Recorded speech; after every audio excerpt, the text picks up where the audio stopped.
L'intention de Dieu est de constituer un royaume de sacrificateurs. Lorsqu'il a choisi le peuple d'Israël pour en faire son peuple, il avait une seule pensée en vue pour ce peuple. C'était de faire d'eux un royaume différent des autres royaumes de la terre. Ce royaume serait un royaume de sacrificateurs. Chacun d'eux devait être prêtre dans ce royaume. Chacun d'eux devait avoir pour seule et pour unique vocation de servir Dieu. Dieu désire choisir des personnes sur la terre qui le servent. Dieu désire avoir sur cette terre un peuple qui vive seulement pour son service.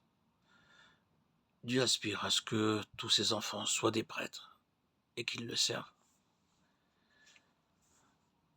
Quand le peuple d'Israël est parvenu au Sinaï, Dieu leur a dit qu'il voulait faire d'eux ce royaume de sacrificateurs. C'est une chose unique dans les annales de l'histoire de l'humanité.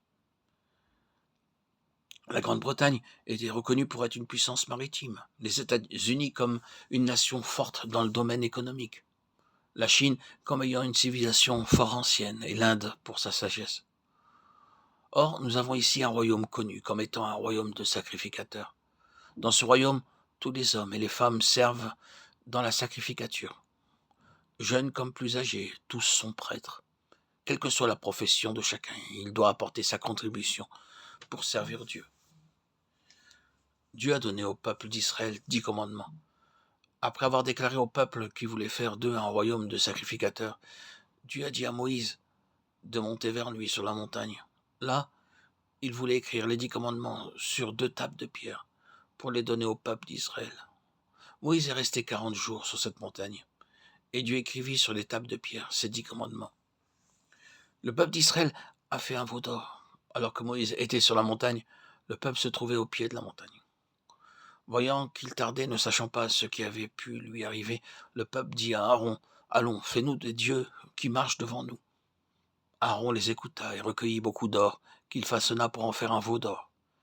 Ils adorèrent le veau d'or et dirent, « Voici vos dieux qui vous ont fait sortir du pays d'Égypte. » Alors ils ont adoré l'idole. Le peuple s'assit pour manger et pour boire, et il se leva pour se divertir. Ils se sont beaucoup réjouis. En ce jour, ils ont pu voir de leurs yeux un Dieu tout en or fondu. L'être humain a sa propre conception de la divinité. Il veut toujours se faire un Dieu d'après ce concept pour pouvoir l'adorer comme il lui plaît. L'homme aime adorer le Dieu qu'il s'est fait de ses propres mains. Et il ne veut pas reconnaître l'autorité de Dieu sur la création.